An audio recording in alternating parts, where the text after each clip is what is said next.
नमस्कार। प्रदेश का सबसे भरोसेमंद news channel India news Uttar Pradesh Uttarakhand देख रहे हैं आप। आपके साथ मैं हूं सौरभ त्रिपाठी।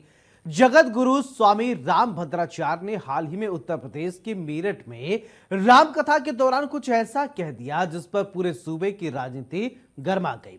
रामभद्राचार्य ने कहा कि पश्चिमी उत्तर प्रदेश में आकर ऐसा लगता है कि मानो कि ये मिनी पाकिस्तान है।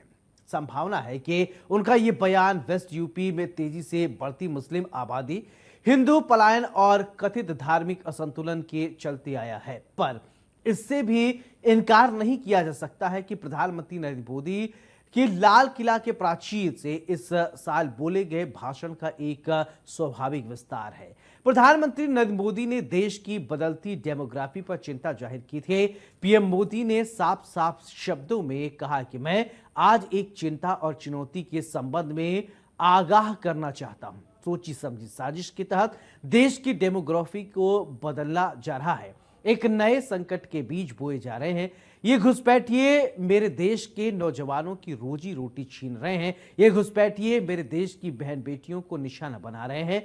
प्रधानमंत्री नरेंद्र मोदी का ये बयान वैसे तो बांग्लादेश और म्यांमार की सीमा पर रह रहे अवैध घुसपैठ को लेकर था, पर उत्तर प्रदेश की राजनीतिक हालत से वाकिफ लोगों को पता है कि पश्चिमी उत्तर प्रदेश में वास्तव में डेमोग्राफिक चेंज कितना चिंता का विषय बना हुआ है। इस साल होने वाले बिहार विधानसभा चुनाव 2026 में बंगाल विधानसभा चुनाव में तो ये प्रमुख मुद्दा बनने वाला ही था, पर अब अगला यानी 2027 में उत्तर प्रदेश में होने वाले विधानसभा चुनाव में भी डेमोग्राफी परिवर्तन एक बड़ा मुद्दा बन सकता है। पश्चिमी उत्तर प्रदेश को मिनी पाकिस्तान पहले भी आमतौर पर बोल दिया जा रहा था। इसका मुख्य कारण मुस्लिम जनसंख्या के चलते परिवर्तित हो रहे पश्चिमी उत्तर प्रदेश में आबादी की अगर हम बात करें 25 से 30% करीब 1951 में करीब 15% से ज्यादा रही। 2011 जनगणना के अनुसार मुजफ्फरनगर में 43% मुस्लिम जबकि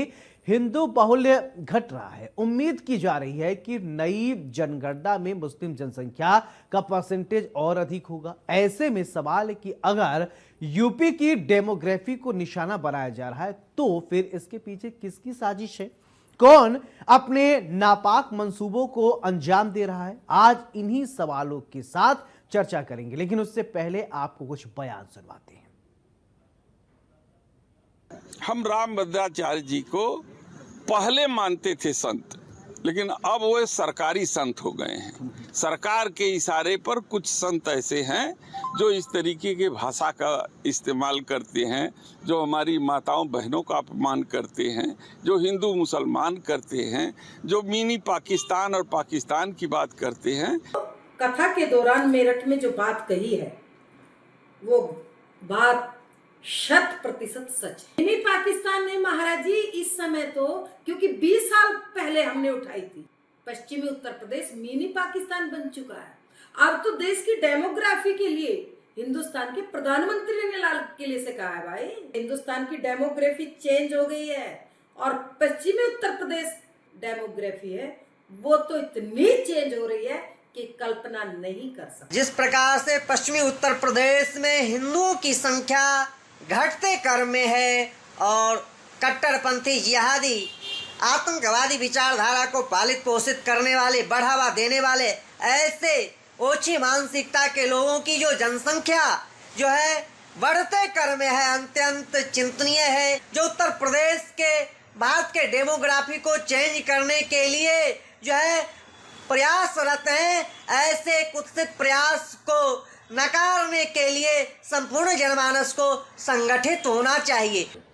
हालांकि पश्चिमी यूपी वो जगह और वो इलाका है कि जहां पर इस मुल्क की आज़ादी के लिए बड़े बड़े इनकलाबात किए गए। वहां के अजीम मुजाहिदीन ने इस मुल्क को अंग्रेजों के चंगुल से आज़ाद कराने के लिए बड़ी कुर्बानियां दी। अब इन कुर्बानियों का ये नतीजा निकल रहा है कि जो भी उठता है वो मुसलमानों को पाकिस्तान से जोड़ता है, मुसलमानों की हुब्बुल वतनी, और अगर किसी इलाके में मुसलमानों की अक्सरियत है तो उस इलाके को पाकिस्तान करार दिया जाता है। पश्चिम उत्तर प्रदेश की डेमोग्राफी बदली गई है और हिंदू अल्पसंख्यक हो रहा है, मुसलमान बहुसंख्यक हो रहे हैं, इसमें कोई शंका नहीं है। भद्राचार्य जी इतने बड़े संत हैं और उन्होंने अगर कोई बयान दिया है तो बड़ा सोच समझ के दिया होगा। उन्होंने मेरठ नहीं पूरे पश्चिम को कहा कि मिनी पाकिस्तान बन रहा है, लेकिन मैं तो उससे आगे हमेशा से कहता आया हूँ। मैं तो पिछले कई सालों से कह रहा हूँ कि मिनी पाकिस्तान कहाँ है, फुल पाकिस्तान हो चुका है, फुल पाकिस्तान हो चुका है। स्थिति बड़ी खराब है। अरे भाई 85% जब किसी जिले में हो जाएंगे, 75% हो जाएंगे, 70% हो जाएंगे, तो कहाँ पाकिस्तान बनने में कोई कमी रह रही है? इन जिलों की बदली डेमोग्राफी संभल, रामपुर, मुजफ्फरनगर, सहारनपुर, बिजनौर, हिंदू आबादी पहले और अब की आबादी, ये समझिए अमरोहा की डेमोग्राफी परिवर्तित हो गई है। अब डेमोग्राफी परिवर्तन होने के पीछे क्या वजह है, ये समझना बहुत जरूरी है, क्योंकि अगर सामाजिक तामना बाना इसी तरीके से बदलता रहा, अगर चीजें बदलती रही, डेमोग्राफिक चेंज होता रहा, तो अपने आप में एक विकट परिस्थिति बन जाएगी। इन जिलों की बदली है डेमोग्राफी, वो ग्राफिक्स के माध्यम से आप परसेंटेज समझिए। पहले जो परसेंटेज था, देखिए 2011 में जनगणना, आधिकारिक तौर पर 2011 में जनगणना कराई गई थी, इसके बाद से अभी जनगणना नहीं हुई। उस समय भी बहुत परिवर्तन हुआ था, लेकिन अब इतने साल बीत गए जनगणना नहीं होने से अगर जनगणना हो जाएगा तो शायद ये स्पष्ट हो जाएगा कि एक्चुअल जो डेमोग्राफी चेंज हुआ है वो कैसे हुआ है।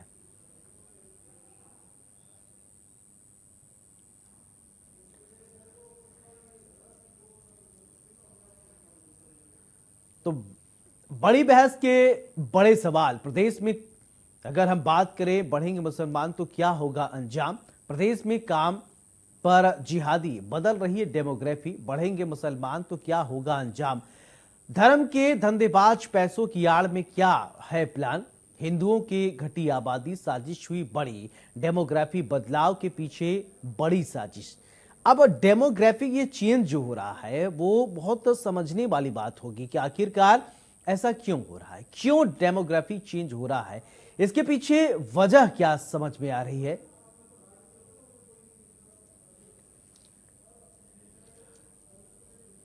तो अब ये समझना बहुत जरूरी हो गया है, डेमोग्राफी बदलाव के पीछे आखिरकार वजह क्या है, और ये हम आज समझेंगे। ये सवाल है, प्रदेश में काम पर जिहादी, बदल रही डेमोग्राफी, बढ़ेंगे मुसलमान तो क्या होगा अंजाम, यानी मुसलमान जब बढ़ेंगे। देखिए सामाजिक ताना बाना अगर बना रहना चाहिए तो बैलेंस भी होना चाहिए, हिंदुओं की घट रही आबादी। तो अब देखिए संभल की बात करें, कैराना की बात करें, मुजफ्फरनगर की अगर हम बात करें तो यहां पर हिंदुओं की संख्या घटी है। अब इसके पीछे प्रधानमंत्री नरेंद्र मोदी ने भी लाल किले की प्राचीर से अपने संबोधन में एक बड़ी बात यह कही कि देश में डेमोग्राफिक परिवर्तन हो रहा है, और ये डेमोग्राफिक परिवर्तन होने से बहुत आंतरिक समस्या उत्पन्न होंगे। हमारे साथ खास एक पैनल जुड़ रहा है, सबसे पहले परिचय करवाते हैं, फिर इसके बाद चर्चा की शुरुआत करते हैं। विष्णु दास जी हमारे साथ जुड़ रहे हैं, हिंदू धर्म गुरु हैं, बहुत बहुत स्वागत है। मेहताब उस्मानी जी हैं, मुस्लिम स्कॉलर हैं, बहुत बहुत स्वागत है। यश भारती जी हैं, प्रवक्ता हैं समाजवादी पार्टी के, स्वागत है। मनोज पंडित हमारे साथ नेता भारतीय जनता पार्टी के हैं, बहुत बहुत स्वागत है। मेरे सहयोगी अभिषेक सिंह लखनऊ से जुड़ गए हैं, अभिषेक आपका भी स्वागत। चर्चा की शुरुआत अभिषेक मैं आपसे पहले करना चाहूंगा, एक आप पहले ये बताइए, ये डेमोग्राफिक चेंज की बात आई है, खबर बहुत तेजी से ये प्रसारित हो रही है, और लाल किले के प्राचीर से सबसे पहले प्रधानमंत्री नरेंद्र मोदी ने कहा कि डेमोग्राफिक चेंज हमारे देश के लिए, हमारे प्रदेश के लिए ठीक नहीं है। आप अपडेट कीजिए, फिर इसके बाद मेहमानों से चर्चा को मैं आगे बढ़ाता हूं।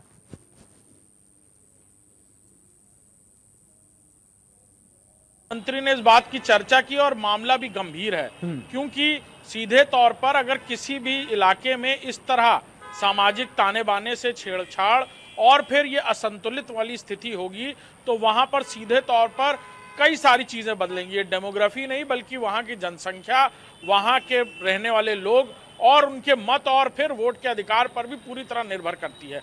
साथ ही साथ इस तरह से एक इलाके को पेशबंदी के तहत एक धर्म विशेष से भर देना या वहां पर इस तरह से तब्दीलियां लाना सीधे तौर पर राष्ट्र के भी विरोध में है और उस इलाके के ही नहीं बल्कि देश के लिए भी ये खतरनाक साबित हो सकता है।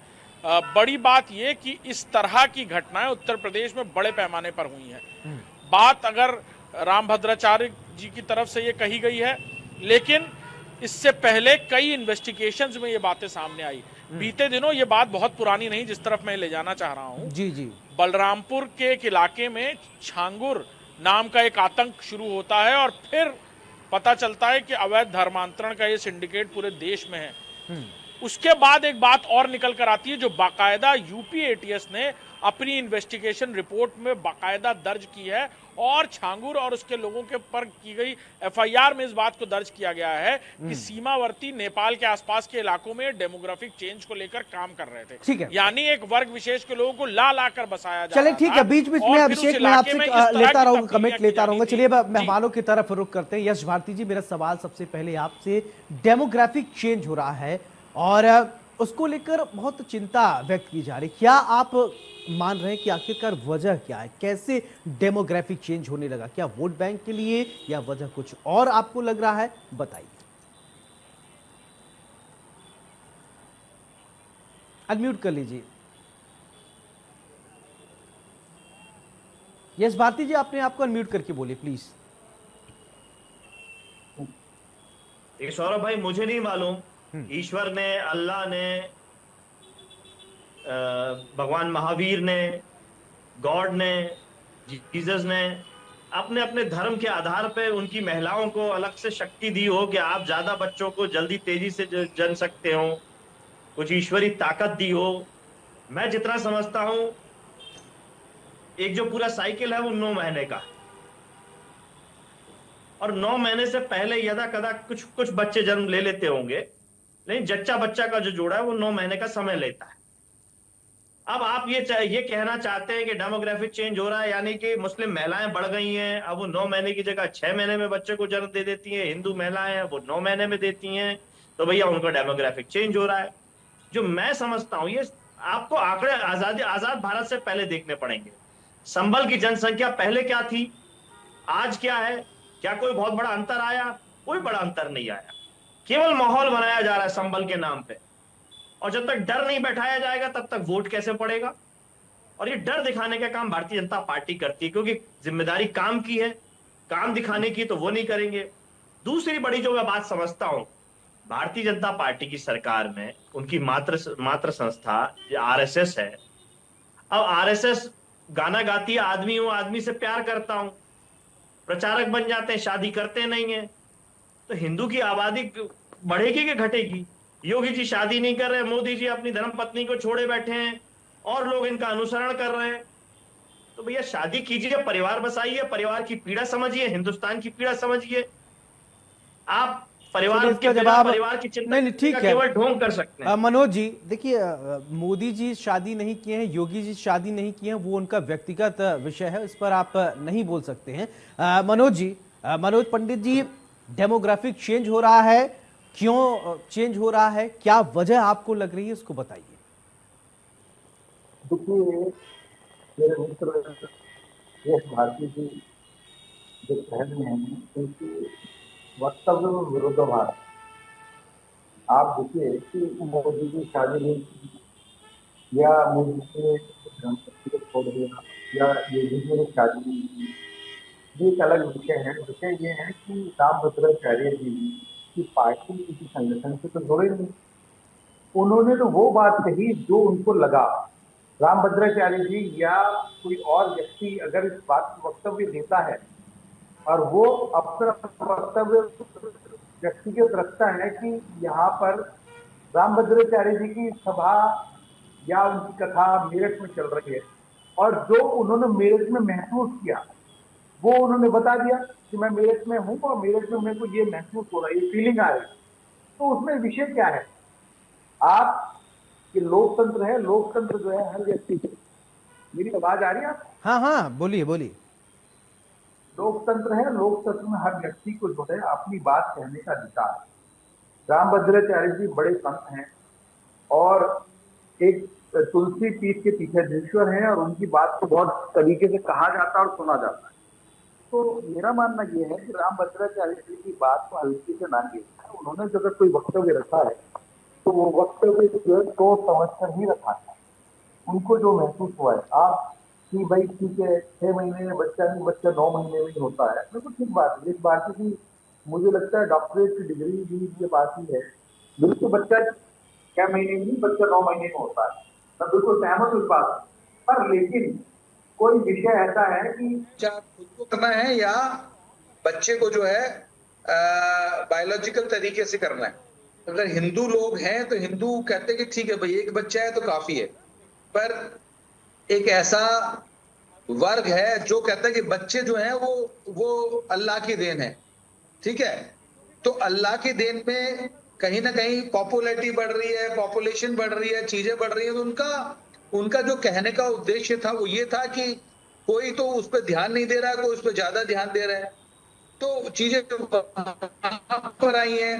रामपुर की जो पॉपुलेशन है वो कितनी थी और कितनी हो गई, ये तो एक वैसा विषय है कि जिस विषय पर पूरे तरीके से सोच के समझ के ही हम लोग आंकड़ों के हिसाब से बोल पाएंगे। पर एक वर्ग की पॉपुलेशन पश्चिमी उत्तर प्रदेश में इस कदर बढ़ रही है कि अगर एक नई चीज खड़ी होगी तो एक नया सिस्टम बनाना पड़ेगा। तो कहीं ना कहीं चीजों को डिवाइड करने की बात हो रही है। और ये भारतीय जनता पार्टी देखो सर, ठीक है विष्णुदास जी महाराज, ठीक है चलने की पार्टी है। विष्णुदास महाराज जी मेरा सवाल आपसे, ठीक है सर आपकी बात आ गई विष्णुदास, ठीक है आपकी बात आ गई, पार्टी का है, भारतीय जनता पार्टी का नहीं। ठीक है मनोज जी आपकी बात आ गई। विष्णुदास महाराज जी मेरा सवाल आपसे, ये जो डेमोग्राफिक चेंज है, जनसंख्या में असंतुलन हो रहा है, आप क्या मानते हैं, क्या वजह आपको लगती है? देखिए जिस तरह दुनिया भर में एक हिंदू की आबादी कम हो रहा है और मुसलमान भाइयों की आबादी बढ़ रही है, तो परम पूज्य श्री राम भद्राचार्य जी महाराज जी ने जो भी कहा, उन्होंने एक सच्चाई, उन्होंने अपना भाव को प्रकट किया। क्योंकि जिस तरह संभल में देखा जाए, संभल में एक सामने मामला आया था कि हिंदू की आबादी घट रही है और मुसलमान भाइयों की आबादी बढ़ रही। इसका कारण क्या है?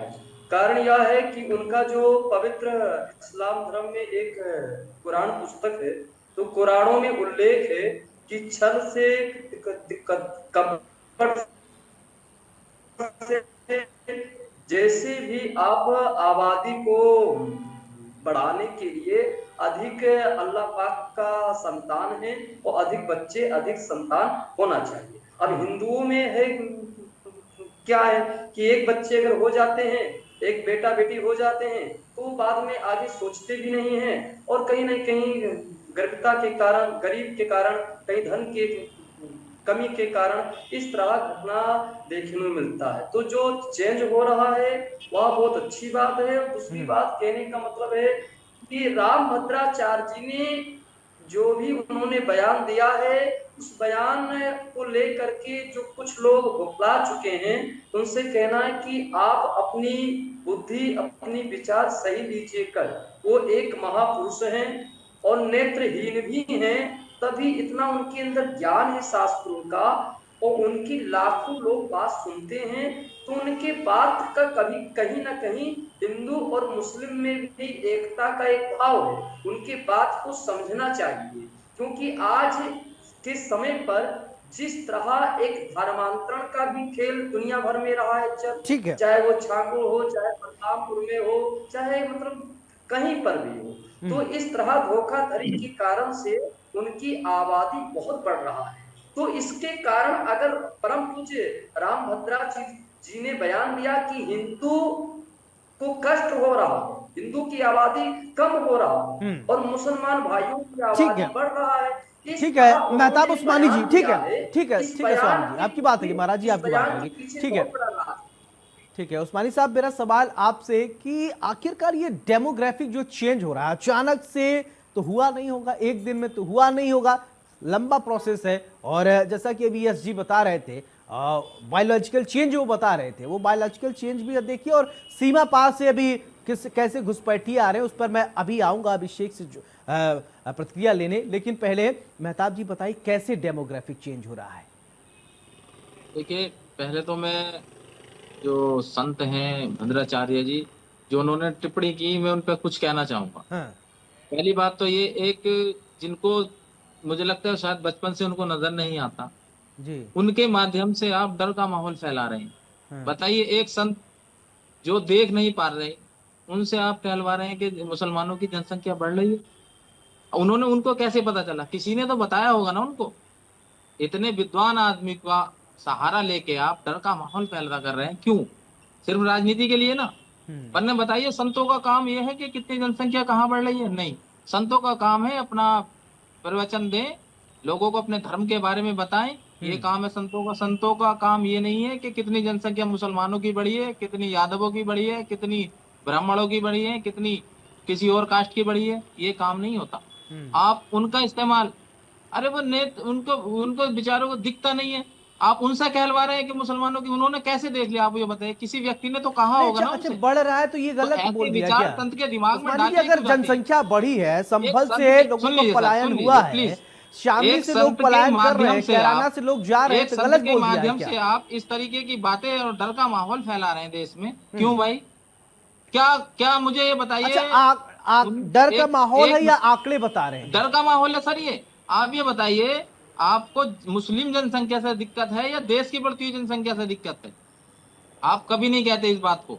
आपको तो सिर्फ टारगेट लेना है कि मुस्लिम टारगेट है, इनको कैसे न कैसे करके राजनीति में इस्तेमाल किया जाए, और वही हो रहा है। अच्छा, ठीक है, अरे उस्मानी इतने साहब, महान संत एक को आप, इतने महान एक बात संत ये को बता दीजिए। आप, अच्छा, जिन्होंने ठीक है, आप ना मुसलमानों होने की के बात आप बावजूद कह भी रहे हैं, एक इतना बात कुछ और कर डाला। समझूंगा। बांग्लादेश आप उनके की लिए- बांग्लादेश से उनसे जो ये बात घुसपैठिए कहलवानी आ रहे हैं, जो आप हमारे लोगों को देश के शर्म आनी मुसलमान चाहिए। नहीं है, मैं जो तो कहता बाहरी, हूँ, आप संतों का सुनिए, सहारा लेना छोड़ सुनिए, दीजिए, राजनीति उस्मानी करनी साहब तो एक बात सीधे-सीधे बताइए, कहिए। उस्मानी साहब, आपको जो तकलीफ हमारे है, देश के अगर मुसलमान आपको हैं, किसी सुनिए धर्म तो, की तकलीफ है तो सीधे अरे सीधे कहिए सुनिए, ना एक बात आपके नेता। सुनिए, उस्मानी आप साहब, इसमें संतों को कमेंट कीजिए, माध्यम फिर क्यों इसके बनाते बाद हैं? मैं आता हूँ। आप बताइए। मैं ये बताइए कि जो हमारे संतों को देश के माध्यम ना मुसलमान, बनाएं। सुनिए, अगर आपको कोई अभी ये बात तो कहनी, सीधे अभी कहिए। आप चेक कहिए किया मंच जाएगा, से, जो हमारे देश के नहीं राजनीतिक उनको मंच से भगाया कहिए। जाएगा। आपके नेता कहिए राजनीतिक सुनिए, मंच मेरी से बात, एक कि सवाल, इस उस्मानी धर्म की जनसंख्या साहब, उस्मानी बढ़ी, साहब, आप सुनिए, संतों का सहारा सुनिए, लेना मेरी बंद बात कर दें। सुनिए। संतों की इज्जत हर धर्म का व्यक्ति संतों करता की है, इज्जत हिंदू, है और मुस्लिम, करना सिख, ईसाई। पड़ेगा, इज्जत तो होता है, आप कोई उनका ऐसा नहीं। इस्तेमाल राजनीति में अच्छा, ना ठीक है, करें। उस्मानी साहब, मुझे सुन नहीं रहे हैं क्या? मेरा सवाल ये, जो घुसपैठिए हैं, जो बाहर से आ रहे हैं, जो हमारे देश में आकर डेमोग्राफी चेंज कर रहे हैं, जो बाहरी, जो हमारे देश के मुसलमान नहीं है, जो बाहर से आ रहे हैं,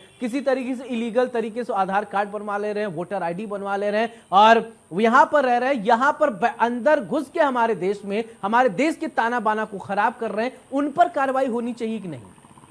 देखिए, ये सवाल मुझे लगता है आपको सरकार से पूछना चाहिए कि ये नहीं, घुसपैठिए एक आ प्रतिक्रिया कैसे दीजिए जाते हैं। सरकार से, तो मैं पूछूंगा। मैं सुनिए, सरकार आपको जवाब देगी कि ये घुसपैठिए भी राजनीति के लिए बुलाए जाते हैं। पहले इनको एंट्री कराई जाती है, अरे बॉर्डर पे कैसे घुस जाएंगे घुसपैठिए? 10-10, 20-20 हजार लोग देश में घुस जाते हैं, कैसे घुस जाते हैं? उसका कोई जवाब नहीं है। उनको पहले आप अंदर लेते हैं, फिर उनके नाम पे राजनीति ठीक है, करते हैं। अभिषेक, मेरा मुझे सवाल, सिर्फ- ठीक है उस्मानी मुझे जी, ये बताइए, उस्मानी जी, क्या आपका हिंदुस्तान आदमी, की ठीक है, सिक्योरिटी ठीक है, इतनी अभिषेक, कमजोर है मेरा कि कोई सवाल, भी ठीक है उस्मानी घुसपैठ साहब, अंदर घुस आपकी जाएगा बात देश आ गई, में। ठीक है। अभिषेक, देखिए, ये जो डेमोग्राफिक चेंज है, लाल किले के प्राचीर से बोलना प्रधानमंत्री का मतलब ये है कि वो उन्होंने पूरे देश की बात की। अब लोग, अब कोई बायोलॉजिकल एग्जाम्पल दे रहा है, कोई क्या कर रहा है, वो अलग की अपनी अपनी सोच है, अपने अकॉर्डिंग देते हैं, क्योंकि ये बात देश की अस्मिता की है, ये बात देश की है, देश की सुरक्षा की, इंटरनल सुरक्षा की बात है। वो पॉलिटिक्स से थोड़ा हटकर इस पर इंटेलेक्चुअल बात होना चाहिए। तो आपको लगता नहीं कि जो बाहर से लोग आ रहे हैं उनकी पहचान और उनको हटाया जाए, उनको भगा दिया जाना चाहिए? वोट बैंक की राजनीति से थोड़ा हटना पड़ेगा नेताओं को भी। सर, हम तो कहते अरे हैं आपको नहीं, जितने भी अभिषेक जी, मेरा विचार सवाल है। निश्चित तौर पर, और ये बिल्कुल ये मामला, ये पूरा मामला इंटरनल सिक्योरिटी से जुड़ा हुआ है, क्योंकि कई जगह पर ऐसी घटनाएं हुई हैं, कई जगह पर इन्वेस्टिगेशन के दौरान भी ऐसी बातें निकलकर सामने आई हैं कि वहां बाहरी लोग थे, उन्होंने यहां से जानकारियां दी और फिर घटनाएं हुई। इससे जुड़ी हुई बात, प्रधानमंत्री का कहना इस बात की चिंता को और गहरा रहा है कि अब ये पूरी देश की समस्या हो गई है, किसी इलाके, किसी प्रदेश से बहुत दूर तक पहुंच गई है। और शायद यही वजह है कि कई जगहों पर इस तरह की आबादी विस्फोटक तरीके से न सिर्फ बढ़ी है, बल्कि जनसंख्या सिर्फ विषय नहीं है, एक व्यक्ति विशेष की तरफ से, जाति विशेष, धर्म विशेष की तरफ से, लेकिन कुछ लोग बाहर से आकर भारत में किस तरह से अंदर आए, या पीढ़ी दर पीढ़ी यहाँ रहते रहे, और फिर उन्होंने बाकी लोगों को यहाँ बुलाया, और फिर अब वो यहाँ की जनसंख्या की मिक्स पॉपुलेशन का यहाँ की पॉलिसीज का फायदा उठाकर एक इलाके में बहुतायत में होकर वहाँ रूलिंग सिचुएशन में आने की कोशिश कर रहे हैं। वहाँ की पॉलिटिकल सिचुएशन, वहाँ की सामाजिक ताने बाने को पूरी तरह से इम्बैलेंस करने की स्थितियां कई जगह देखने को मिली हैं। इस बात को लेकर ये चिंता का विषय है, मुद्दा उन्होंने उठाया, लेकिन हाँ, ये मामला उत्तर प्रदेश में भी कई जगह देखने को मिला है। कई सारी एजेंसीज, देश की अलग अलग सुरक्षा एजेंसियां इसको लेकर जांच कर रही हैं। देश में कई जगह पर इस तरह के मामले पाए गए हैं, चाहे वो पश्चिम बंगाल हो, उड़ीसा हो, कर्नाटक हो, तमिलनाडु, केरला, कई सारे प्रदेशों में इस तरह की बातें, जिसमें अब उत्तर प्रदेश का भी नाम जुड़ गया। सौरभ। बिल्कुल। यश भारती जी, मेरा सवाल आपसे, देखिए थोड़ा सा राजनीति से हटके इस पर चर्चा होनी चाहिए क्योंकि ये देश की अस्मिता की बात है, देश की इंटरनल सिक्योरिटी की बात है, क्योंकि उसी सिक्योरिटी में आपको भी रहना है। उसमें चाहे पक्ष विपक्ष से अगर हटके थोड़ी आप बात करेंगे, हमारे अपने लोगों के लिए बात करेंगे, तो शायद बेहतर होगा। कैसे जो घुसपैठिए आ रहे हैं, अभी आज ही एक रिपोर्ट है कि दिल्ली में बहुत तेजी से घुसपैठिए आए हैं, बहुत बाहरी लोगों का घुसपैठ हुआ है जो हमारे देश को आकर दीमक की तरह चल रहे हैं। उनको कैसे अपने देश से हटाया जाए, उनको लेकर कुछ आपके दिमाग में कोई सजेशन हो तो आप सत्ता पक्ष को दे सकते हैं। सौरभ भाई, पहला तो मेरा ये कहना है, भारतीय जनता पार्टी की सरकार और उनके सहयोगी और कुछ मीडिया हाउसेस लगातार हमारे फौजियों का अपमान करते हैं। सीमा पार करके आ गए, सीमा पे फौजी खड़ा है, कोई आरएसएस का स्वयंसेवक डंडा लेके नहीं खड़ा है, वो फौजी अपनी जान लड़ाता है और जान गंवाता है देश की सीमाएं सुरक्षित रखने के लिए। तो ये जो प्रचारित किया जा रहा है जैसे कोई खेल हो कि कोई भी आया और दीवार फांग ली और जो आ रहे हैं, कहां से आ रहे हैं भारती जी? मेरी बात पूरी हो जाने दीजिए। तो जिस तरीके की ये वक्तव्य दिए जा रहे हैं, ये पूरी तरीके से फौज का अपमान है। अगर ये कहीं फेलियर हो रहा है तो ये पॉलिसीज का हो रहा है, फॉरेन पॉलिसीज का हो रहा है, सिक्योरिटी पॉलिसीज का हो रहा है, और सरकार को इससे चेतना चाहिए।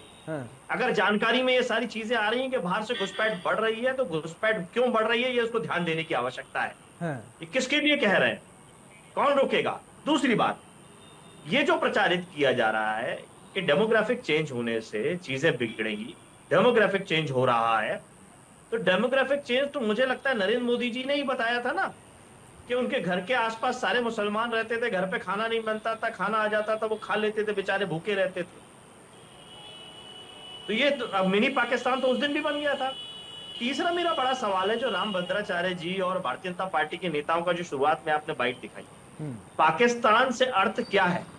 क्या देश के अंदर अगर मुसलमान जो है, मुसलमान आबादी बढ़ती है, तो क्या वो क्या देश का गद्दार हो जाता है? क्या देश के खिलाफत में काम करता है? क्या देश की तरक्की में बाधक होता है? क्या भारतीय जनता पार्टी दिखाना चाहती है? किस ओर ये आलोचना जा रही है कि मुसलमान जो है वो देश की तरक्की के लिए बड़ा रोड़ा है, पाकिस्तान मतलब हमारा दुश्मन है, और आप मिनी पाकिस्तान से संदर्भ ये रख रहे हैं कि ये लोग हमारे दुश्मन है। दूसरा मेरा बड़ा सवाल है, राम भद्राचार्य जी को इतना सीरियसली लिया जा रहा है। मनोज पंडित जी हैं, कई डिबेट में हम लोग बैठे हैं, मुझे इनकी उपजाति नहीं पता, पंडित जी लिख रहे हैं इसीलिए। राम भद्राचार्य जी ने उपाध्याय, दीक्षित, चौबे और जाने किन किन ब्राह्मणों को गाली दी। ये घटिया ब्राह्मण है, महिलाओं के लिए तमाम अपशब्द कहे, समय समय पे कहे। और राम भद्राचार्य जी का शिष्य धीरेन्द्र शास्त्री हिंदू गांव बसा रहा है, बिल्डर बन गया है, 5 लाख रुपए बुकिंग लेकर के मकान दे रहा है।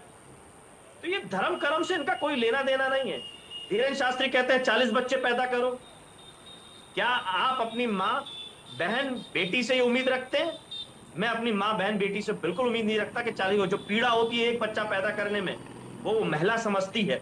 उस दर्द को ये नहीं समझ सकते संगी, ये वो भाजपाई जो शादी नहीं करते, अच्छा, या वो पॉलिटिकल बाबा जो आंख से भी अंधे हैं, जिन्हें दिखता नहीं है जिन पॉलिटिकल बाबाओं को, ये जिनके लिए पॉलिटिकल काम कर रहे हैं, पॉलिटिकल टूल बन के काम कर रहे हैं, ये देश को बर्बादी की तरफ ले जा रहे हैं। धर्म जोड़ना सिखाता है, धर्म तोड़ना नहीं सिखाता, और जो भी तोड़ना सिखाता है वो धर्म के लिए बिल्कुल काम नहीं कर रहा। कि आबादी बढ़ने से क्या विकास होगा? अच्छा ठीक है यश जी, अब आप आबादी, ठीक है मैं सुन रहा था, अब आप सुनिए, क्या आबादी बढ़ने से विकास होगा? आपके देखिए, एक सवाल ठीक है, राजनीति कर रहे हैं, मुझे पता है, राजनीति रोटी नहीं सेकेंगे तो फिर आपको प्रवक्ता बनाया नहीं जाएगा। मेरी बात, आबादी बढ़ने से क्या देश का विकास हो जाएगा? एक बाप के मान 5 बेटे हैं, क्या वो विकास कर पाएगा, या एक बाप के 2 बेटे हैं वो अच्छे से पढ़ाएगा, अच्छे से लिखाएगा, वो विकास कर पाएगा? आबादी बढ़ने से क्या सब कुछ अच्छा हो जाएगा? यस जी, सिर्फ वोट मिलेगा, उसके बाद कुछ नहीं मिलेगा आपको। और लेकिन अब जब वोट पा के जीतेंगे ना, तो फिर उनको पालना भी पड़ेगा, आपको नौकरी देनी पड़ेगी, व्यवस्थाएं देनी पड़ेगी। वोट तो ले लेंगे आप। सरकार की जिम्मेदारी यही होती है, लेकिन सरकार की जिम्मेदारी से भाग करके ये तो चीजों को बरगलाना चाहते हैं ना। भाई जो चीजें हैं आप उनको गुमराह क्यों कर रहे हैं? जो प्रजनन होना है, जो रिप्रोडक्शन होना है, आप उस चीज को कहां बरगला रहे हो? मैं बाबाओं से पूछना चाहता हूं, कितने बाबा अपना घर बसा रहे हैं, जो ज्ञान दे रहे हैं आज जनसंख्या को लेकर के? कितने आश्रितों को पाल रहे हैं? सड़क पे जो बेचारे मर रहे हैं उनको कितनों को पाल रहे हैं? केवल ढोंग करना। मैं सवाल पूछ रहा हूँ, धीरेन्द्र शास्त्री पे मुकदमा क्यों नहीं हुआ जो हिंदू गांव बसा रहा है? अगर कोई मुसलमान गांव बसाएगा तो आप उस पर मुकदमा लगा दोगे, कोई ईसाई गांव बसाएगा तो आप उस पर मुकदमा लगा दोगे। इस धीरेन्द्र शास्त्री पे क्यों नहीं? क्यों इन्हीं राम भद्राचार्य का शिष्य है ना वो। हिंदू राष्ट्र की बात करता है जो हमारा सेक्युलर देश है। अच्छा यश भारती जी, धीरेन्द्र कृष्ण शास्त्री के लिए बसा रहा है, क्या रिस्पेक्टेबल शब्द नहीं है क्या आपके डिक्शनरी में? संतों का सम्मान नहीं करते क्या? नहीं करते तो खुल के बताइए। समाजवादी पार्टी सम्मान नहीं करती है। बसा रहा है, क्या बसा रहा है? 1-2 फॉलोअर्स हैं। आपने सवाल कर दिया, जवाब दे दूं? हाँ सौरभ भाई, वो व्यक्ति खुद कह रहा है मैं संत नहीं हूं। सौरभ जी, जो संत के लिए नहीं ठीक है, अब इसका जवाब नहीं ठीक है, आपने क्लियर कर दिया। समाजवादी पार्टी संतों का सम्मान नहीं करती, वैसे भी समय समय पे आप लोगों के बयान आते रहते हैं, वो सबको पता है, शादी करूंगा। ठीक है, संत तो त्याग देते हैं ना महाराज जी। ठीक है, विष्णुदास महाराज जी, ठीक है, विष्णुदास महाराज जी, ठीक है, मैं ज्यादा देर आपसे नहीं बात कर सकता और आप इस तरीके से बात कर रहे हैं। नो चलिए, ठीक है, ठीक है। मनोज पांडे जी कुछ बोल रहे थे, नहीं ठीक है। संतों का आप जानते ही नहीं होंगे, संत क्या है? भारत संतों की भूमि है। अभी कितने संतों के बारे में आप ढंग से जानते होंगे? आप ही जानते होंगे। नहीं चलिए, आप ही जानते होंगे। नहीं बस करिए, चलिए हरी, ठीक है, चलिए बोलिए। धीरेन्द्र शास्त्री जानते होंगे। ठीक है, मनोज जी आप कुछ बोल रहे थे, बोलिए। सौरभ जी, आप यश भारती जी की कोई गलती नहीं है। समाजवादी पार्टी की कथनी करनी में जो फर्क है वो सब आपको स्पष्ट नजर आ रहा है। भद्राचार्य जी ने जो उपाध्याय दीक्षित चौबे जी को गालियां दी, मनोज जी उस पर थोड़ा प्रकाश डाल देंगे? आप भी ब्राह्मण हैं। यश भारती जी, देखिए आप बड़े ज्ञानी पुरुष हैं और मैं तो अज्ञानी हूँ भैया। नहीं, मैं ज्ञानियों को सुनता हूँ, जैसे राम भद्राचार्य जी को सुना, उन्होंने ब्राह्मणों को गाली दे दी। यश भारती जी, आप व्यक्तिगत बड़े ज्ञानी पुरुष हैं। मैं इतने दिनों से आपके साथ डिबेट करता हूँ और मैं हमेशा आपका जो है वो सम्मान करता हूं, पर मेरा मानना यह है कि जो संत होते हैं ना, संत अपना पूरा जीवन अपने समाज और देश के लिए न्यौछावर कर देते हैं। संत इसलिए शादी नहीं करते। आपने कहा संत क्यों नहीं जनसंख्या बढ़ा रहे हैं, क्यों नहीं शादी कर रहे हैं? या महिला आशाराम संत है? नहीं, आशाराम संत, बाबा राम रहीम संत है? नहीं तो कहाँ पर है राम रहीम और आशाराम? जेल में है ना, जेल में है। आप मुझे बताइए, जेल में है, कहाँ पर है? इनका सम्मान करें। इनका सम्मान तो जेल में हो रहा है ना। यस बाकी सम्मान जेल में हो रहा है। गुजरात में आश्रम दिया। आशाराम रहीम कहाँ पर है? आप मुझे बताइए। आशाराम भारतीय जनता पार्टी के लिए प्रचार कर रहे हैं, चुनाव में बड़े भाजपा के नेता उनके कार्यक्रम में जा रहे हैं। नहीं तो आप मुझे बताइए ना, क्या आपकी मानसिकता ये कहती है कि राम भद्राचार्य जी की तुलना आप आशाराम और राम रहीम से करेंगे? आपने संतों की बात कही तो मैंने कई संतों के उदाहरण बता दिए आपको। जो त्याग तपस्या करेगा उसका सम्मान है। तुलना में थोड़ा ढंग से, थोड़ा तुलना में वजन होना चाहिए, थोड़ा तुलना में वजन होना चाहिए। इस बात की कुछ ही वजन नहीं, ठीक है। विष्णुदास जी महाराज, अब आप क्या कहेंगे? तुलना देखिए, इस बात की तुलना देखिए, उस तुलना पे आप जवाब दीजिए। ठीक है मनोज जी, इसका जवाब तो विष्णुदास जी को ही देना चाहिए। विष्णुदास जी, तुलना देख रहे हैं इस बात की, क्या तुलना कर रहे हैं? देखिए, राम जी मानस में उल्लेख है कि लंपट कपटी कुटिल विषेखी सपने सभा देखी। समाजवादी पार्टी की कुछ ऐसे लोग हैं, केवल संतों के अंदर बुराइयां दिखती है, मौलानों के अंदर बुराइयां नहीं दिखती। संतों को आसाराम बोल देंगे। मैं मुसलमान होता तो मैं मौलानों की बुराई करता बाबा जी। मैं मुसलमान होता मैं बाबाओं की मुसलमान की बुराई करता। मैं जिस घर में रहता हूँ उस घर की कमियों को ठीक करूंगा या नहीं करूंगा? अरे मैं जिस घर में रहता हूँ उस घर की कमियों को ठीक करूंगा। घर की साफ सफाई कौन करता है? घर को साफ सफाई कौन रखता है? घर को सुगंधित और अच्छा चलिए वातावरण का ठीक कौन रखने है, की किसकी जिम्मेदारी डेमोग्राफिक में है? हर जगह धर्म कर्म ले आ रहे हैं, इसके अलावा ठीक है आप जल्दी कंप्लीट कीजिए फिर इसके बाद। आबादी बढ़ रही है और घुसपैठियां छल से कपट से आ रहे हैं और मौलानों के विषय में नहीं बोलेंगे, बस संतों की केवल कमी इनको दिखाई देती है। केवल संत इनके दुश्मन है, सनातन इनके दुश्मन है। समाजवादी पार्टी कभी कहता है कि मैं ये जानना चाह रहा हूँ बाबा जी, ये जो राम भद्राचार्य जी ने उपाध्याय, दीक्षित, चौबे और अन्य ब्राह्मण जातियों को गालियां दी क्या है, गाली दी थी? ये गालियां देना उचित है? ये गालियां देना उचित है? ये गालियां देना उचित है? मौलानों में पाखंड क्यों नहीं देखते? केवल संतों में पाखंड दिखाई देता है। आज पाखंड का दर्शन तो हो रहा है, जिनको आप ढोंगे और पाखंडी कहते हैं उनका दर्शन तो हो रहा है। क्या आप चाह रहे हैं कि कट्टरपंथी जिहादियों का दर्शन हो, कट्टरपंथी इस्लामिक राष्ट्र हो जाए? संत जो वास्तव में तिलक लगाते हैं, कंठी पहनते हैं, उनको आप ढोंगी कहेंगे? आप समाजवादी पार्टी के हैं, जरा अपनी विचार, अपनी भावनाएं लाइए। किस तरह एक नेपाल बॉर्डर में घुसपैठिया आ रहा है, घुसपैठियों के विषय में आपको बोलना चाहिए। आपको जो मुद्दा है उस पर बोलना चाहिए। केवल संतों पर आपका क्यों विचार आता है? संतों पे इस तरह दिमाग, मुद्दा राम भद्राचार्य का बात है। हिंदुस्तान का मुसलमान पाकिस्तानी है, हिंदुस्तान का मुसलमान पाकिस्तानी, इसका जवाब दे दीजिए। शास्त्री जी पर 5 लाख में बुकिंग करोगे, मकान बेचोगे, ये काम है बाबाओं का, ये काम है बाबाओं का। बुलडोजर चलवाओगे, ये काम है बाबाओं का। 40 बच्चे पैदा करोगे, महिलाओं से ये कहोगे, ये काम है बाबाओं का। यस भारतीय जी, मैं पूछ रहा हूँ कि ठाकुर मियाँ और ठाकुर कट्टरपंथी जो धर्मांतरण का खेल रहा था, छांगुर भी था। हाँ ठीक है, छांगुर पे कुछ नहीं बोला यश भारती जी आपने, छांगुर पे कुछ एक शब्द? सौरभ जी मैं कह रहा हूँ जांगूर को कड़ी से कड़ी सजा दिलवाइए न्यायालय से। वो बरी नहीं होना चाहिए, वो बाबा राम रहीम जैसे पैरोल पे बिल्कुल नहीं छूटना चाहिए। कड़ी से कड़ी सजा दिलवाइए। जो भी गलती कर रहा है, जो भी अपराधी है, कड़ी से कड़ी सजा दिलवाइए। न्यायालय से दंडित कराइए। जमानत भी नहीं मिलनी चाहिए जो अपराधी है उसको, छूट जाते हैं। धर्म परिवर्तन के नाम पे अभी तक कितनों को सजा दिला दी योगी मोदी की सरकार ने? कोई उदाहरण तो बता दीजिए 2-4। केवल प्रचार किया गया, केवल प्रचार किया, सजा किसी को नहीं दिलाई। चलो ठीक है उस्मानी साहब, मेरा सवाल आपसे, ठीक है आप लोग बात आगे बातें कहीं से होती है, घूम फिर के चीजें धर्म कर्म पर ही आ जाती है। योगी मोदी पे कहने के लिए मनोज पंडित जी हैं, ठीक है, अन्य प्रवक्ताओं को मौका दीजिए। ठीक है उस्मानी साहब, मेरा सवाल कैसे इस समस्या से निपटा जाए, कोई सुझाव? अरे मैं कुछ पूछता हूँ, आप लोग घुमा फिरा के धर्म से आगे बढ़ रहे हैं। सौरभ जी को गाली देते हैं, मुझे अच्छा नहीं लगता सुनते। अरे थोड़ा इंटेलेक्ट कुछ सुनिए, अगर मैं बात करता डिबेट में आप लोग घुमा फिरा वही, उसके आगे भी सुरक्षा चाहिए कि नहीं? सुरक्षा चाहिए कि नहीं यश भारती जी?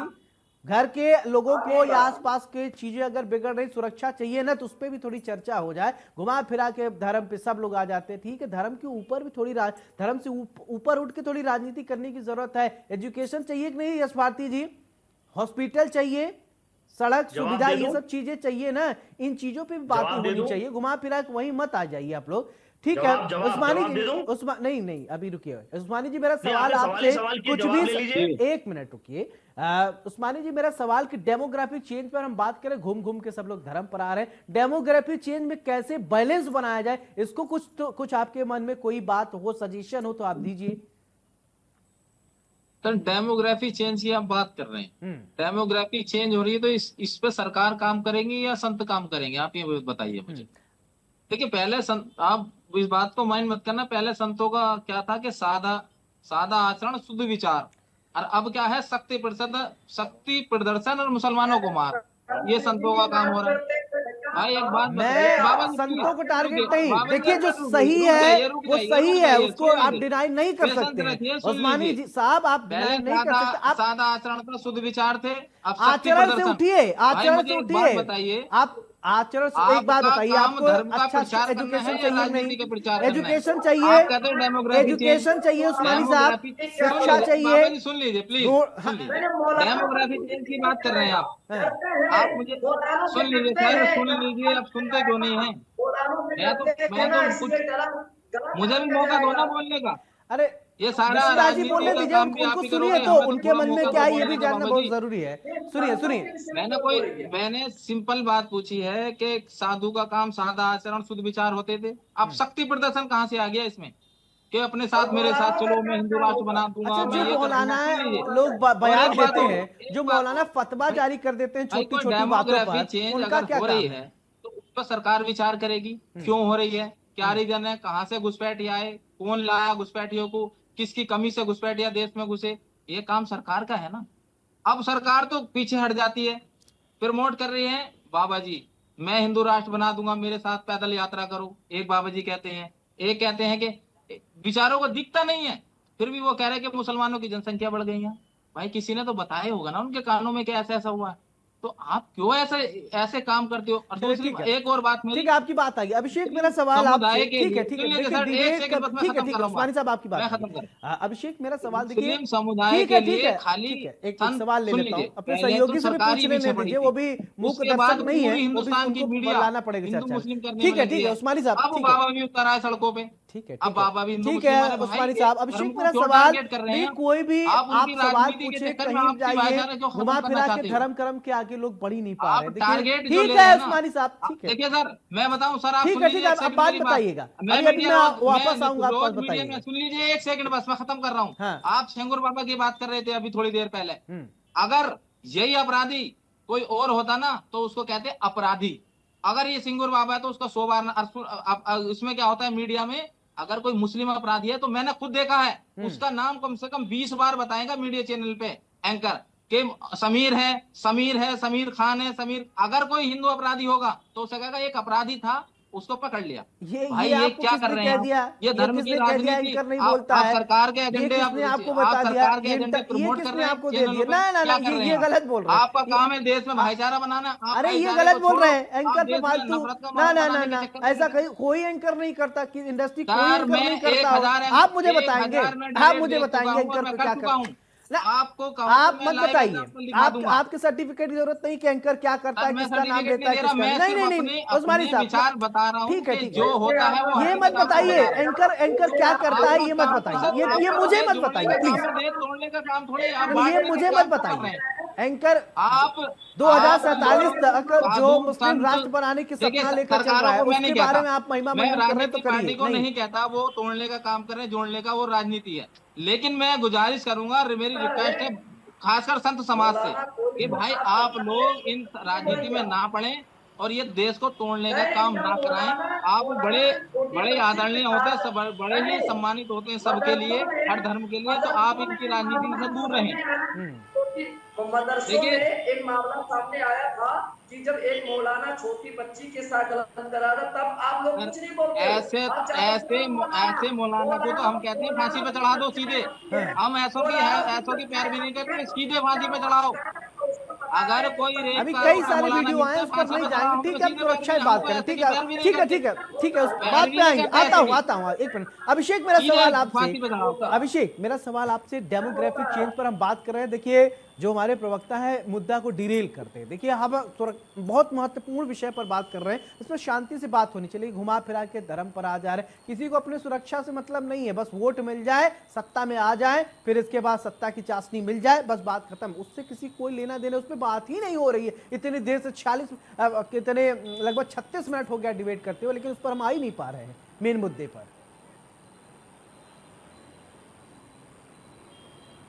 बिल्कुल सौरभ, मीडिया चैनल्स पर सवाल उठाना बहुत आसान है, किसी भी बात पर इस तरह आरोप लगा देना, लेकिन इस सच को झुटलाया नहीं जा सकता कि जिस तरह से खबरें आए दिन सामने आ रही हैं, और ये खबरें हम बता नहीं रहे, पूरे देश भर में विक्टिम्स चीख चीख कर बता रहे हैं कि उनसे नाम बदलकर लोग मिले, उनके साथ ऐसा हुआ और कई लोगों को दूसरी जगहों पर ले जाया गया, वहां बसाया गया।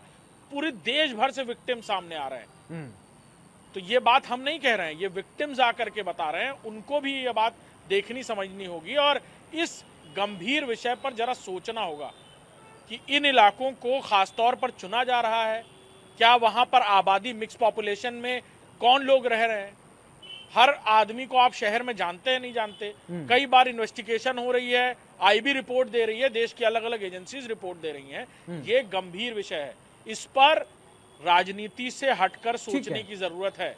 कई देशों में इस तरह की सिचुएशन। ठीक है मनोज जी, ठीक है अभिषेक, मनोज जी आप कुछ कहना चाह रहे थे। मनोज जी देखिए, आप काफी देर से हम उसी विषय पर बात करना चाह रहे हैं लेकिन हम डिरेल हो जा रहे हैं, लेकिन मैं चाहता हूं उसी पे बोले। अगर डेमोग्राफिक चेंज हो रही है, आपकी सरकार है, आप क्या कर रहे हैं? कैसे उस पर लगाम लगाने के लिए क्या आपके दिमाग में विजन है? क्या रोड मैप लेकर आप चल रहे हैं? केंद्र में भी आपकी सरकार है, स्टेट में भी आपकी सरकार है, डबल इंजन की सरकार है। अगर आपको लग रहा है चेंज हो रहा है तो रोकने के लिए क्या कर रहे हैं आप? देखिए सौरभ जी, आप देखिए मुजफ्फरनगर, मेरठ, बागपत, पश्चिम उत्तर प्रदेश के जो जिले हैं, इन जिलों में समाजवादी पार्टी की सरकार के वक्त में क्या हुआ? आज तक उत्तर प्रदेश की जनता उस समाजवादी पार्टी के कृत्य को भूल नहीं पाई जो मोहम्मद आजम खान साहब के आदेश पे हुआ। वहां पर हिंदू भाई बहनों ने अपने घरों पर लिख दिया कि घर बिकाऊ है। क्यों? आप इस समस्या की जड़ में कभी गए? रीजन क्या है? जहां हिंदू आबादी है वहां पर मुस्लिम भाई आराम से रह सकता है, जहां मुस्लिम आबादी है वहां हिंदू भाई आराम से क्यों नहीं रह सकता? ऐसी क्या बात हो जाती है कि वो वहां पर इत्मीनान से? और रामभद्राचार्य जी किसी पार्टी के सदस्य नहीं, वो बड़े संत हैं और उन संत ने अगर कुछ महसूस किया और अपने मन की बात रख दी तो उसमें बवाल क्यों? अभी भी इन्होंने कहा कि उनको तो पार्टी संत क्या भारत के संविधान से अलग है क्या? या भारत के नागरिक नहीं है क्या? क्या वो कुछ महसूस नहीं करते? क्या वो अपनी जो व्यथा है उसको व्यक्त नहीं कर सकते? अगर संत हैं और संत ने कुछ महसूस किया और उन्होंने उसको रख दिया, उसमें बवाल क्यों? रही बात कि सरकार क्या एक्शन ले रही है, सरकार बिल्कुल एक्शन ले रही है। सरकार ऐसा कानून लाना चाहती है कि जिस कानून में अगर बच्चे ज्यादा हैं तो उनको सरकारी सुविधाओं से उनको वंचित कर दिया जाए। भाई अगर आप अल्लाह की देन और भगवान की ऐसी चीजें करते रहेंगे और अपनी महिला को महिला ना समझकर उसको खेती की चीज समझेंगे तो कहीं ना कहीं चीजें खराब होंगी ना। लेकिन आपके नेता कह रहे हैं जैसे लोग, आपके नेता तो यूं कह रहे हैं कि 4-4 बच्चे पैदा करो, तो वो किसके लिए कह रहे हैं? फिर आप अपनी महिलाओं के लिए कह रहे हैं, किसी और जो कह रहे हैं ना, वो किसी महिलाओं के लिए कह रहे हैं कि 4 बच्चे पैदा करो? पर किसके लिए कह रहे हैं? क्या है और कि संविधान में एक आदमी पर एक वोट का अधिकार है। एक आदमी 4 वोट तो दे नहीं सकता, एक आदमी एक ही वोट देगा ना। आपके ही बताइए कुछ लीडर ये कह रहे हैं कि 4-4 बच्चे पैदा करो, वो किसके लिए कह रहे हैं? आदमी पर अगर कार्रवाई होती है तो आपको दर्द क्यों होता है? क्या कानून अपना काम नहीं करेगा? क्या छामूर बाबा आज जो धर्म परिवर्तन के हम तो कठुआ रेप के आरोपियों के पक्ष में आप रैली निकालते हो, हम तो उनका भी वो करते हैं विरोध। आप कठुआ में जो रेप हुआ था, आपके कार्यकर्ता उसकी रैली निकाल रहे थे। आप ये देखिए, उनके सपोर्ट में, रेपिस्टों के सपोर्ट में रैली निकाल रहे थे नहीं निकाल रहे थे? आपको ही पता है इस बात का अच्छी तरीके से। तो हम तो उन चीजों को लेते ही नहीं सर। ये सब हम तो डेमोग्राफी की बात चलिए अब फाइनल कमेंट की तरफ चलेंगे। ठीक है, आप लोगों में बात आ गई, लेकिन ठीक है मानसिकता यस भारती जी कुछ कहना चाह रहे हैं, लेकिन यस भारती जी बोलिए, ये आपका फाइनल कमेंट होगा, इसी मुद्दे पे बोलिएगा। ठीक है उस्मानी जी साहब, ठीक है मैं फाइनल कमेंट की तरफ मूव करेंगे। ठीक है यस भारती जी, आप कुछ बोलना चाह रहे हैं, ये आपका फाइनल कमेंट है, इसी मुद्दे पर बोलिएगा। देखिए, ये जो सारी बातें अभी जो मनोज पंडित जी ने कहा, आपने सरकार से सवाल पूछा उनसे कि वो सरकार में है तो क्या करेंगे। 2016 में कैराना के तत्कालीन सांसद जी, जो अब स्वर्गीय हो गए, भाजपा के सांसद थे हुकुम सिंह जी, उन्होंने हिंदुओं के पलायन के विषय को लेकर के भूकंप ला दिया था। उस क्षेत्र में पलायन हो रहा है, मकान बेच रहे हैं, और 1 साल बाद ही वो आंकड़े झूठे निकले कि जो लोग बहुत पहले खत्म हो चुके हैं उनका कहा जा रहा है कि ये पलायन कर गए। फिर उन्होंने कहा, मेरे एक समर्थक ने मुझे सूची दे दी थी, मैंने जारी कर दी, फिर कभी कुछ कहा, फिर उन्होंने माफी भी मांगी उस बात के लिए, लेकिन मनोज पंडित जी अभी तक उस बात को याद रखे हुए भूल नहीं पाए। तो उनको अध्ययन करना चाहिए इस बात का कि गलत आंकड़ों की प्रस्तुति हुई है, जिसके लिए आपके सांसद ने माफी भी मांगी। ठीक है यश भारती जी, आपकी बात आ गई। मुझे मेरी बात कहाँ आ गई? मनोज नहीं, पंडित फाइनल जी कमेंट पूरा आप ही बोलेंगे क्या? मैंने बोला था ये आपका फाइनल कमेंट होगा। मैंने ये बोला था आपका फाइनल कमेंट होगा, आप मुझे वाइंड अप करना पड़ेगा ना प्रोग्राम में, ऐसा नहीं तो 5 घंटे।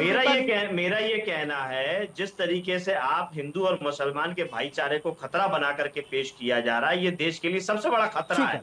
जो इन्होंने वक्तव्य कहा कि मुस्लिम आबादी जहां विष्णुदास जी, ठीक है विष्णुदास महाराज जी, ठीक है इस डेमोग्राफिक चेंज को लेकर फाइनल कमेंट, ठीक है इस डेमोग्राफिक चेंज को लेकर फाइनल कमेंट।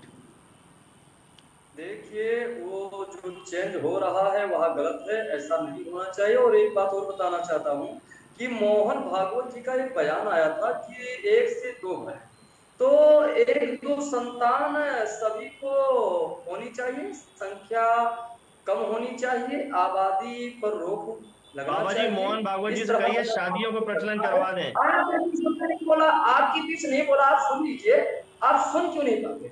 आपने मोहन भागवत जी को कोट किया, तो मैं निवेदन कर रहा था उनसे, कहिए आदमी हूँ, आदमी से प्यार वाले गाने बंद कर दें। सुन लीजिए आप, तो आपके बीच में नहीं बोला, सुन लीजिए, आखिरी कमेंट है। कहने का मतलब यह है कि 1 से 2 भले, और अधिक संख्या और अधिक आबादी जो बढ़ रहा है, तो ऐसा कानून लाना चाहिए कि रोक लगना चाहिए, और 1 से 2 भले, वही राम राज की स्थापना होगा। और ये जिस तरह ये हिंदुस्तान है, हिंदुस्तान में हिंदू, मुस्लिम, सिख, ईसाई सब आपस में मिल करके भाई रहते हैं, और जब कम आबादी होगा, कम संतानें होंगी, तो यहाँ सुख शांति रहेगा। क्योंकि एक कहावत है इतिहास में। चलिए ठीक है, बहुत बहुत शुक्रिया आप सभी का हमारे साथ बड़ी बहस में जुड़ने के लिए, बहुत बहुत शुक्रिया। आप सभी ने हमें अपना टाइम दिया। अब ऐसे में सवाल, देखिए डेमोग्राफिक चेंज की बात, राजनेता कुछ भी कहें, उनको वोट बैंक की पॉलिटिक्स करनी है। अगर वोट बैंक की पॉलिटिक्स नहीं करेंगे तो राजनेता किस बात के, प्रवक्ता किस बात के, अपनी अपनी पार्टी की बात रखेंगे। लेकिन हकीकत क्या है साहब? हकीकत यह है कि देश में जो अवैध तरीके से घुसपैठिए घुस रहे हैं, उनको पहचानने की जरूरत है। जो हमारे देश के अंदर घुसकर हमारे देश के लोगों को अंदर अंदर खोखला कर रहे हैं, उनको पहचानने की जरूरत है। प्रधानमंत्री नरेंद्र मोदी ने अगर लाल किले के प्राचीर से देश का प्रधानमंत्री, 140 करोड़ जनसंख्या का प्रतिनिधित्व करने वाले प्रधानमंत्री अगर कंसर्न दिखा रहे हैं, चिंता दिखा रहे हैं, तो उसको सीरियसली लेना पड़ेगा। क्योंकि नरेंद्र मोदी विश्व नेता है और वो समझते हैं, जानते हैं, अगर उन्होंने डेमोग्राफिक चेंज को लेकर अपनी बात रखी है, उत्तर प्रदेश में आप देखिए कैराना में क्या हो रहा है, शामली में क्या हो रहा है, मुजफ्फरनगर में क्या हो रहा है, किसी से छुपा है क्या? क्यों ऐसा हो रहा है? एक समुदाय धड़ाधड़ अपनी जनसंख्या बढ़ा रहा है, अल्पसंख्यक बहुसंख्यक हो रहा है, बहुसंख्यक अल्पसंख्यक हो रहा है। क्यों हो रहा है ऐसा? इसको लेकर सोचने और चिंतन मंथन करने की जरूरत है, क्योंकि ये प्रदेश की सुरक्षा, देश की सुरक्षा के साथ साथ हमारी सुरक्षा की बहुत महत्वपूर्ण विषय पर चर्चा हो रही है।